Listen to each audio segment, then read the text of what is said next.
दरम्यान मुख्यमंत्री देवेंद्र फडणवीस एका कार्यक्रमात बोलतात, थेट जाऊया। एक अभिनव अशा पद्धतीची एक व्यवस्था ही आपल्याला दाखवली आणि त्या मोर्चांना प्रतिसाद देत त्यावेळी मी मुख्यमंत्री होतो। आम्ही सगळ्यांनी निर्णय केला आणि मराठा समाजाच्या आरक्षणाचा कायदा आम्ही त्या ठिकाणी पास केला। पण ज्यावेळी हा कायदा आम्ही पास केला त्यावेळी एक गोष्ट सातत्याने आमच्या मनामध्ये होती, कारण या आंदोलनाच्या निमित्ताने राज्यभरातल्या आणि देशभरातल्या अनेक तज्ञांशी चर्चा व्हायची। मराठा समाजातले अनेक विचारवंत, बुद्धिवंत, विशेषज्ञ यांच्याशी चर्चा व्हायची की ही जी काही परिस्थिती आपल्याला पाहायला मिळते, एवढा मोठा समाज आहे, अनेक वर्ष ज्या समाजाने गावगाड्याचा कारभार हाकला, ज्या समाजाने स्वराज्याच्या स्थापनेमध्ये एक अत्यंत मोलाची भूमिका निभावली, ज्या समाजामध्ये राजकीय क्षेत्रामध्ये एक मोठी प्रगल्भता पाहायला मिळते, तो समाज एक मोठा वर्ग त्यातला आजही हा आपल्याला सामाजिक आणि विशेषतः शैक्षणिक आणि आर्थिक दृष्ट्या मागासलेला का दिसतो? त्या समाजाला आज अशा पद्धतीनं आरक्षण मागण्याची वेळ का येते? या दृष्टीनं खूप लोकांची चर्चा आम्ही केली आणि त्या चर्चेच्या अंती असं लक्षात आलं की हा प्रश्न केवळ एका आरक्षणाने सुटणार नाहीये। आरक्षण तर महत्वाचं आहेच, ती मागणी योग्यच होती, पण त्याच्यासोबत आपल्याला जोपर्यंत सामाजिक आर्थिक परिवर्तनाच्या वेगवेगळ्या योजना आणि सामाजिक आर्थिक परिवर्तनाची वेगवेगळी उपकरणं ही आपण सुरू करत नाही, तोपर्यंत समाजामध्ये विशेषतः जे एक प्रकारे निर्वासित आहेत, जे लोक समाजामध्ये मागे राहिले आहेत, अशा लोकांना या स्पर्धेच्या युगामध्ये आपण आणू शकणार नाही आणि मग आरक्षण दिलं तरी देखील समाजातला एक वरचा वर्ग हाच त्या आरक्षणाचा लाभार्थी ठरेल आणि गावातला गरीब तरुण हा कदाचित त्याचा लाभार्थी ठरू शकणार नाही किंवा त्याला तिथपर्यंत पोचायला वेळ लागेल। आणि म्हणून मग वेगवेगळ्या प्रकारच्या उपाययोजना आपण सुरू केल्या, ज्याच्यामध्ये शिक्षण, प्रशिक्षण आणि रोजगार या तीन गोष्टींवर भर देण्याचा निर्णय आपण केला। आणि मग शिक्षणाकरता त्यावेळी असं लक्षात आलं की मोठ्या प्रमाणात गरिबीमुळे त्या ठिकाणी आमच्या मराठा समाजातले तरुण तरुणी हे व्यावसायिक शिक्षण घेऊ शकत नव्हते। शिक्षणाच्या खासगीकरणामुळे मोठ्या प्रमाणात जे प्रायव्हेट कॉलेजेस उभे राहिले, त्या प्रायव्हेट कॉलेजेसमध्ये फी भरण्याची क्षमता ही आमच्या तरुण तरुणींची नसल्यामुळे त्या ठिकाणी कुठला तरी असा एखादा कोर्स करून टाकायचा की ज्यातनं रोजगाराची संधी नाही आणि एक डिग्री मिळवायची। डिग्री मिळवणारे बेरोजगार किंवा 12वी नंतर शिक्षण सोडणारे बेरोजगार अशी संख्या मोठ्या प्रमाणात होत होती आणि विशेषतः ग्रामीण भागामध्ये शेती लहान झाली, घरं विभाजित झाले, परिवार मोठे झाले, त्यामुळे शेतीतनं कुटुंबाचं पालन करणं हे कुठेतरी शक्य नाही। अशा परिस्थितीमध्ये शिकायलाही पैसे नाही आणि शेतीही अपुरी, अशा दुष्टचक्रात अडकलेले अनेक विद्यार्थी होते। आणि म्हणून त्या काळामध्ये चंद्रकांत दादा आमचे मंत्री होते, आम्ही सगळ्यांनी मिळून निर्णय केला आणि मराठा समाजाच्या विद्यार्थ्यांकरता त्या काळात आपण ओबीसी प्रमाणे उच्च शिक्षणामध्ये 50% फी सवलत देण्याचा पहिला निर्णय हा आपण 2015-16 साली केला आणि जवळपास 506 कोर्सेसमध्ये वेगवेगळ्या प्रकारच्या इंजिनिअरिंग, मेडिकल, MBA, BBA अशा फार्मसी 506 कोर्सेसमध्ये मराठा समाजाच्या मुलामुलींना आपण 50% फीची सवलत हा देण्याचा निर्णय केला। त्याचवेळी दुसरी एक गोष्ट अजून लक्षात आली की या शिक्षणामध्ये दुसरा प्रॉब्लेम काय आहे, तर ज्यांचे नातेवाईक शहरांमध्ये आहेत ते तर कसे तरी नातेवाईकांकडे राहून शिकतात, पण ज्यांचे नातेवाईक नाहीत किंवा ज्यांचे नातेवाईक आहेत पण ते सक्षम नाहीत, त्या लोकांना मात्र राहायला जागा नाही खोली घेऊन राहता येत नाही, म्हणून त्या ठिकाणी शिक्षण सोडावं लागतं आणि अनेक विद्यार्थी जे ब्राईट आहेत परंतु पैसा नाही, राहायला जागा नाही, म्हणून त्या ठिकाणी त्यांना सोडावं लागतं. आणि मग आपण त्याही करता योजना सुरू केली. पहिल्यांदा हॉस्टेलची योजना घोषित केली. काही किरायाने हॉस्टेल्स घेऊन आपल्याला करता येतील का त्याची सुरुवात केली. पण लक्षात आलं की हॉस्टेल्स बांधायला वेळ लागेल, सगळीकडे किरायाने हॉस्टेल्स मिळत नाहीत. आणि मग आपण त्या ठिकाणी भाऊसाहेब पंजाबराव देशमुख निर्वाह भत्ता योजना सुरू केली आणि त्या योजनेच्या अंतर्गत विद्यार्थ्यांना त्या ठिकाणी शहरामध्ये राहण्याकरता त्यांच्या खोलीचं भाडं, त्यांच्या जेवणाचा खर्च आणि त्यांच्या पुस्तकांचा खर्च हा देण्याकरता योजना सुरू करून 60,000 रुपयापर्यंत त्या ठिकाणी विद्यार्थ्यांना तो खर्च देण्याची सुरुवात आपण केली की जेणेकरून फी देखील अर्धी झाली पाहिजे, राहण्या खाण्याचा खर्च देखील मिळाला पाहिजे आणि त्यातनं चांगल्या पद्धतीनं विद्यार्थ्यांना शिकता आलं पाहिजे. अशा प्रकारचा प्रयत्न आपण सुरू केला. दुसरीकडे रोजगाराच्या दृष्टीने अण्णासाहेब पाटील आर्थिक विकास महामंडळ जे खरं म्हणजे 95-96 साली सुरू झालं होतं आणि त्यानंतर पूर्णपणे डिफंक्ट झालं होतं. जवळपास बंद असलेलं हे महामंडळ आपण हा निर्णय केला की हे महामंडळ आपण त्या ठिकाणी पुनरुज्जीवित केलं पाहिजे आणि ते महामंडळ पुनरुज्जीवित आपण केलं. आणि नरेंद्र पाटीलजी जे स्वर्गीय अण्णासाहेब पाटील ज्यांनी पहिल्यांदा मराठा आरक्षणाकरता बलिदान केलं, त्यांचे चिरंजीव नरेंद्र पाटलांनाच आपण त्याचं अध्यक्ष केलं आणि मोठ्या प्रमाणात आपण त्याच्यामध्ये व्याज सवलतीची योजना आणली. आणि मला सांगताना आनंद वाटतो की आज जवळपास 2.25 लाखापेक्षा जास्त उद्योजक हे अण्णासाहेब पाटील आर्थिक विकास महामंडळाने तयार केले. कारण आपण त्याच्यामध्ये हे सांगितलं, यापूर्वीचा अनुभव असा होता की आपण महामंडळ तयार करायचो, त्याच्यामध्ये मुलं कर्ज घ्यायचे, दुर्दैवाने ज्या गोष्टीकरता कर्ज घेतलाय त्याच्यावर वापरायचे नाहीत आणि मग ते परतही करायचे नाहीत, कारण कुठेतरी वेगळीकडे ते खर्च केलं असायचं. एक औपचारिकता अशा पद्धतीची महामंडळ होती.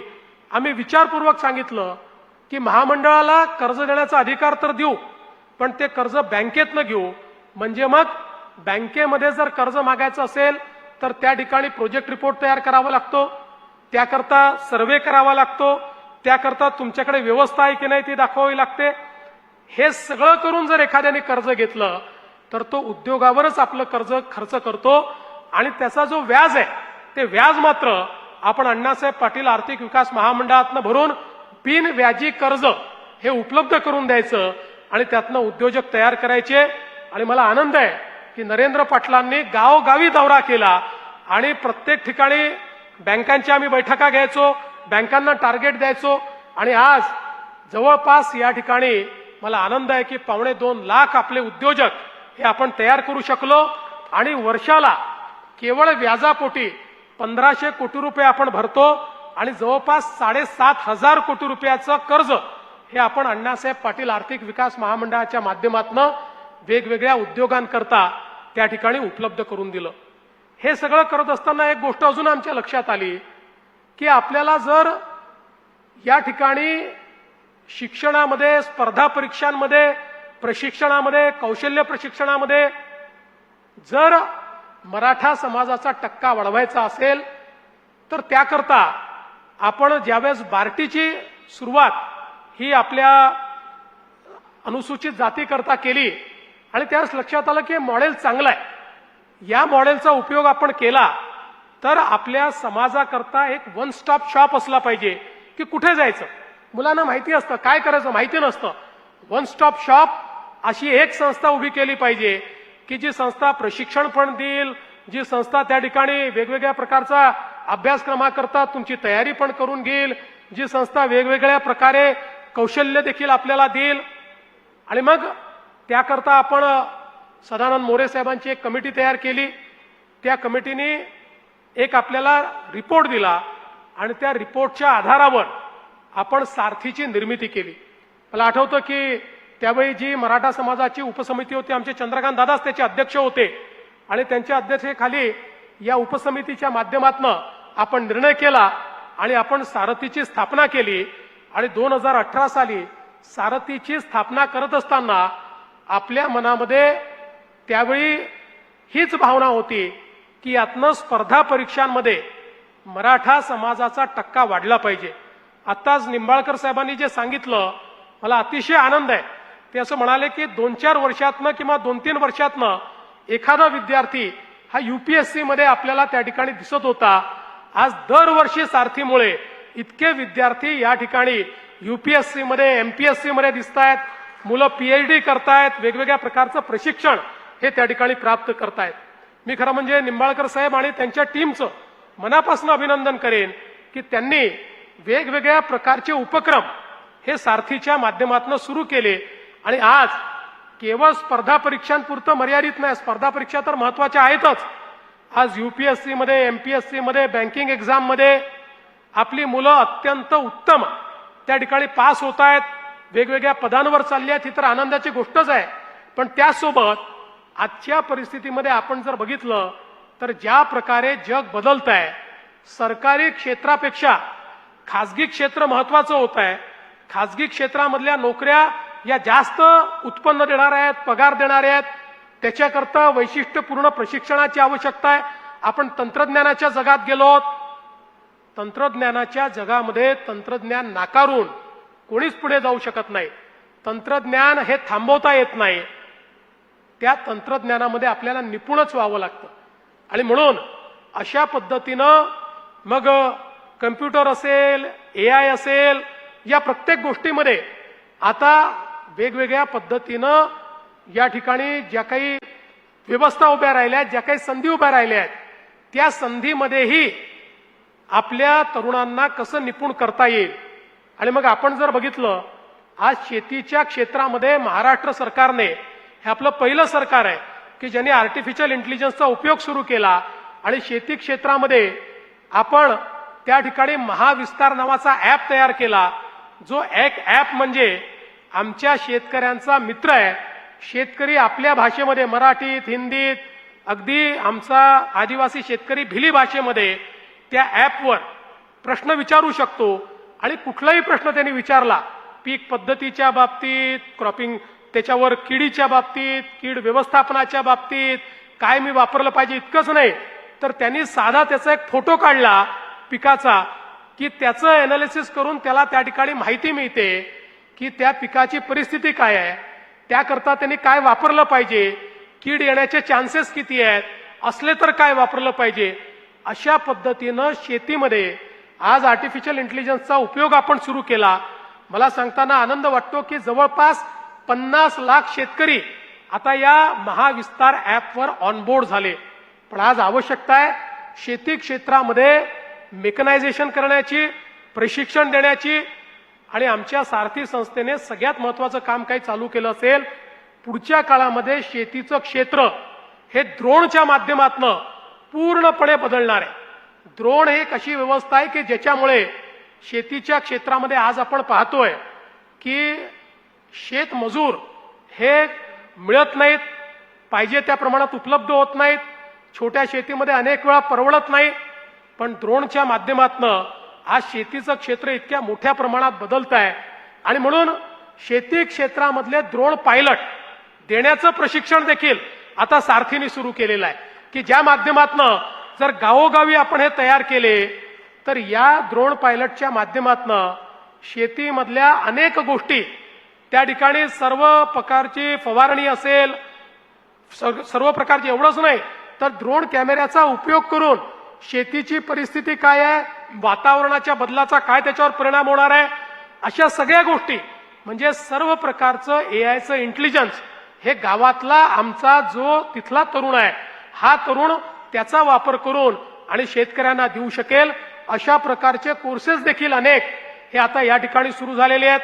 वेगवेगळ्या प्रकारे ज्या लँग्वेज लॅब आपण सुरू केलेले आहेत, ज्या टूल लॅब आपण सुरू केलेले आहेत. कारण आपल्याला माहिती आहे की आपला महाराष्ट्र जो आहे हा महाराष्ट्र एक प्रकारे देशाचं मॅन्युफॅक्चरिंग हब आहे आणि म्हणून देशाच्या मॅन्युफॅक्चरिंगमध्ये आज सर्वात जास्त कौशल्य प्रशिक्षित अशा प्रकारचे मानव संसाधनाची आवश्यकता आपल्याला आहे. त्या संदर्भात देखील काम आता आपल्या इथे सारथीच्या माध्यमातून सुरू झालंय. आणि म्हणून सर्व प्रकारचं प्रशिक्षण हे आपल्या विद्यार्थ्यांना मिळालं पाहिजे. या दृष्टीनं सारथीची स्थापना करून आपल्या मराठा समाजातल्या शेवटच्या व्यक्तीपर्यंत सर्व प्रकारच्या संधी या पोचवण्याचं काम आपण करतोय. आणि म्हणून मला या गोष्टीचा आनंद आहे. सारथी असेल, अण्णासाहेब पाटील आर्थिक विकास महामंडळ असेल, आता तर आपल्याला याची कल्पना आहे की खरं म्हणजे या सगळ्या संदर्भात हे जे आता आपण काम उभं केलं, या कामामध्ये आता नाशिक असेल, छत्रपती संभाजीनगर असेल, अमरावती असेल, नागपूर असेल, लातूर असेल, कोल्हापूर असेल, या सगळ्या भागामध्ये आता सारथीचं विभागीय मुख्यालय होत आहे, तिथे हॉस्टेल्स होत आहेत आणि या दृष्टीनं ही सगळी कामं पुढच्या वर्षीपर्यंत पूर्ण होणार आहेत. पण या निमित्ताने या गोष्टीचा उल्लेख हा आपल्याला केलाच पाहिजे की ज्याचा उल्लेख या ठिकाणी वहिनींनी केला. आपल्या सगळ्यांना माहिती आहे की माननीय अजितदादा पवार हे ज्यावेळी अर्थमंत्री झाले त्यावेळी अजितदादांनी जाणीवपूर्वक सारथी जी आहे हे आपल्या नियोजन विभागाकडे घेतलं आणि ते आपल्या अधिपत्याखाली घेऊन सारथीला योग्य पद्धतीनं निधी मिळाला पाहिजे, त्याच्या मुख्यालयांना निधी मिळाला पाहिजे, त्याचं बांधकाम झालं पाहिजे, याकरता जाणीवपूर्वक अजितदादांनी खूप मोठ्या प्रमाणात कॉन्ट्रीब्युशन दिलं. आणि म्हणून आज आपल्याला सारथी जे एक चांगल्या विकसित स्वरूपात दिसत आहे त्याच्यामध्ये अजितदादांचं योगदान हे आपल्याला विसरता येणार नाही. आणि त्याचसोबत आपले जे उपमुख्यमंत्री एकनाथराव शिंदेजी आहे, या शिंदेजींचं योगदान देखील याच्यामध्ये विसरता येणार नाही. कारण शिंदेजी आल्यानंतर शिंदेजींनीही कुठल्याही परिस्थितीमध्ये सारथी करता किंवा अण्णासाहेब पाटील विकास महामंडळाकरता निधीची कमतरता पडणार नाही याची खात्री ठेवली. आणि सातत्याने आम्ही सगळे आजही वहिनी असतील, मी असेन, शिंदेजी असतील, दादा असतील, विखे पाटील साहेब जे आता आपल्या या संपूर्ण मराठा उपसमितीचे अध्यक्ष आहेत, आम्ही सगळे सातत्याने हा प्रयत्न करतो की ज्या ज्या प्रकारे समाजातल्या शेवटच्या व्यक्तीला आपल्याला मदत करता येईल तर मदत करण्याचा आपला प्रयत्न आहे. आणि म्हणून नुकतंच आम्ही काही गोष्टी अशा राहिल्या होत्या की ज्या गोष्टी आपण त्या ठिकाणी मराठा समाजाला उपलब्ध करून दिल्या पाहिजे अशी मागणी होती. ओबीसी समाजाला आपण देत होतो. मागच्याच महिन्यामध्ये आपण GR काढून ज्या राहिलेल्या गोष्टी होत्या त्याही गोष्टी आपण मराठा समाजाला त्या ठिकाणी लागू केल्या आणि त्यामुळे शैक्षणिक आणि इतर दृष्टीनं आता जवळजवळ सगळ्या गोष्टी आपण लागू केल्या आहेत. मला असं वाटतं की हे सगळं करण्याच्या पाठीमागची भूमिका ही निश्चितपणे समाजामधला जो नाहिरे वर्ग आहे, समाजामधला जो विस्थापित वर्ग आहे, समाजामधला तो वर्ग जो शैक्षणिक आर्थिकदृष्ट्या मागे राहून गेला, त्या वर्गाला समोर कसं आणता येईल हा विशेषत्वाने आपला प्रयत्न आहे. अनेक वेळा लोक या ठिकाणी मराठा समाज, ओबीसी समाज, मागास समाज, भटके विमुक्त समाज यांच्यामध्ये भेद करतात. जणू काही हे सगळे समाज एकमेकाच्या समोर उभे आहेत, एकमेकाची स्पर्धा करतायत, अशा पद्धतीचं वातावरण उभं केलं जातं. पण मी एकच गोष्ट या निमित्ताने सांगू इच्छितो, हे सगळे समाज आणि आपण सगळे छत्रपतींचे मावळे आहोत आणि छत्रपतींनी कधी मावळ्यांमध्ये भेदभाव केला नाही. छत्रपतींचे मावळे कधीही जातीच्या आधारावर एकमेकाच्या समोर उभे राहिले नाहीत. त्यामुळे भाव तोच आहे, समाजातल्या सगळ्या समाजांना कसं पुढे आणता येईल, सगळ्यांना एकत्रित कसं पुढे आणता येईल. त्यामुळे याचं काढून त्याला द्यायचं नाहीये, प्रत्येकाला द्यायचं आहे, प्रत्येकाला समोर आणायचं आहे. कारण कुठलाही समाज मागे राहिला तरी देखील आपला जो महाराष्ट्र धर्म आहे त्या धर्माचं पालन आणि छत्रपती शिवरायांनी जी शिकवण आपल्याला दिली त्या शिकवणीचं पालन आपण करू शकणार नाही. आणि म्हणून या निमित्ताने मी निश्चितपणे आश्वस्त करतो, या ज्या सगळ्या योजना आपण सुरू केलेल्या आहेत आणि मराठा समाजातला हा जो मागे राहिलेला सगळा वर्ग आहे, ज्याला खऱ्या अर्थानं आर्थिक आणि शैक्षणिक अशा पद्धतीनं मदतीची आवश्यकता आहे, त्याच्या पाठीशी महाराष्ट्राचं सरकार आणि आम्ही सगळे अत्यंत खंबीरपणे या ठिकाणी उभे राहू हा विश्वास मी आपल्याला देतो. खरं म्हणजे पुण्यामध्ये आलं असताना या गोष्टीचा देखील उल्लेख केला पाहिजे की आता आम्ही खूप मोठ्या प्रमाणात वेगवेगळ्या व्यवस्था उभ्या केल्या आहेत आणि विशेषतः MPSC करता खूप मोठ्या प्रमाणात पदं उपलब्ध करून दिली आहेत. MPSC मध्ये 2-2 वर्षांनी अनेक वेळा परीक्षा होतात. एकाच वर्षात 2-2, 3-3 परीक्षा प्रिलिम्सच्या कशा होतील, जेणेकरून मुलांना जास्त संधी कशी मिळेल, हा प्रयत्न आपण सुरू केलेला आहे.